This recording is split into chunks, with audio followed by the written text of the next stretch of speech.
Okay, so we had this little tin that goes around the front, and then I wanted tin to go up on the back part as well, but of course none of it's going to match. So the tin pieces that we found were a silvery color.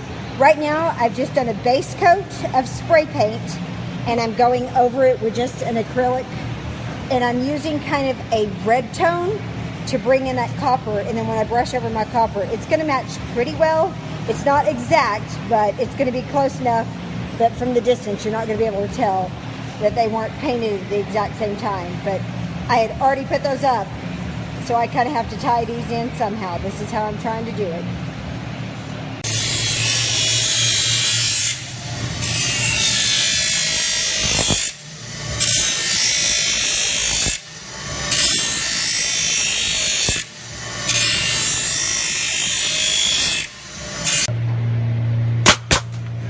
What are you doing? I am putting in my fabulous tin. See? We're having to nail it into, Corey says there's only meat right against the very, very edge. And right here, so what I've done is I've cut the back off and the side off because they've got these ledges. And I wasn't been able to get them close enough together. It left a gap in between. So I just, on the grinder, grind it off this side, scoot it up against it, nailing it here and only in the front. I'm only putting one nail in each back so that it doesn't show so much. I'll cover it up recording. Okay, today we're to finally the exciting part, decorating. We're gonna have to cover the ceiling somehow. We had worked on the idea of using the antique vintage tin. By the time we got through not being able to find it for one, and finding something else that would actually work, it was gonna be over $500. So for this tiny space, I kind of didn't think that was worthwhile spending that kind of money on that. We've come up with this incredible material that's a very crazy lime iridescent color. It ties in all of my colors. I know the lime's kind of throwing you with the sagey green, but my accent pieces are going to bring it all together. The material itself is 45 inches, and of course we have way bigger space up here. So, and we've got the little notch that goes into the kitchen area. So I'm going to have to come up with a way to add little borders on both sides. And if I do the material all the way to the front, it's an extra foot on the other side. So when I'm sewing it, to make it look even, we're going to sew down the middle of the trailer and not worry about working with the doorways, which is kind of confusing. It was hard to figure out how to do this, but when I get it finished, I'll show you how I centered between here and here rather than the rest of the trailer. Also, everything's a little offset. Of course, as it wiggles around and stuff, everything's going to move. So we have to find a good way to tack it up to the ceiling. We had talked about doing a 3M spray, sticking it directly to it, but I'm hoping to have a little bit of a sway so it's more like a quilted type situation. Also, I had contemplated putting batting underneath it. Part of the problem here is, of course, our height. I'm very, very short and my head's already touching the ceiling. So anybody with height in these tiny trailers, you can't do anything that comes down, including chandeliers, which is breaking my heart.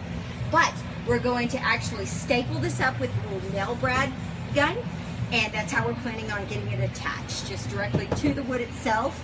And we're going to do kind of a bellow type situation. It's going to hang down a quarter of an inch, half an inch, hopefully is the most. So once we get it finished, I can't wait to show you. What are we doing now? We're showing the roof. And how are we sewing the roof? Complicatedly, actually.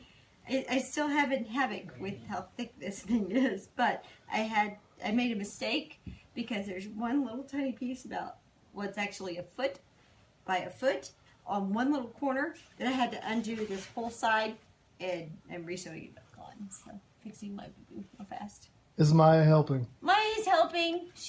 Maya's helping. Maya, are you helping? Say hi, Daddy. No, she said no. She's very helpful. She's very helpful.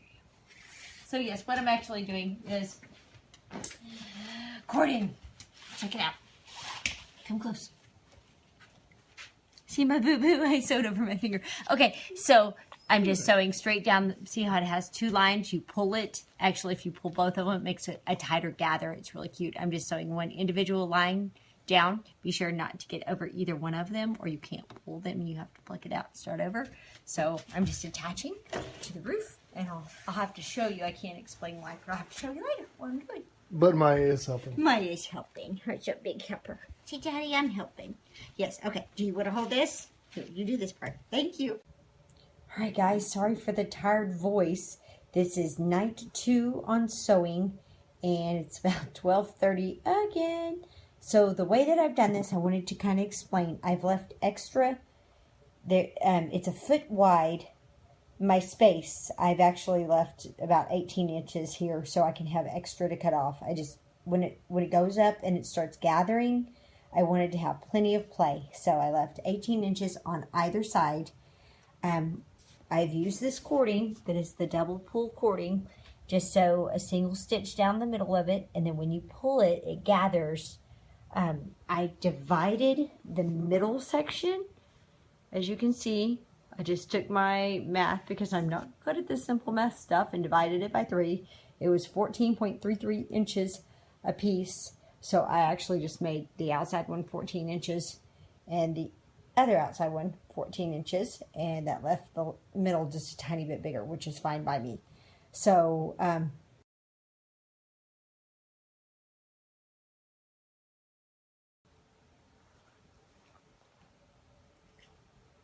this is what it looks like before I pulled the gathers.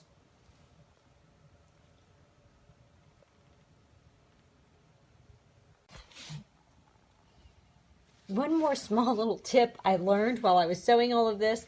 The very first one that I did, I cut it evenly with the end, and now I don't have a whole lot of extra pull room on my end tab where I'm going to gather it up. I don't recommend that. Definitely cut extra length and leave it, because when you start gathering it, it just makes a whole lot more sense. So don't do this. Do this. Hee hee.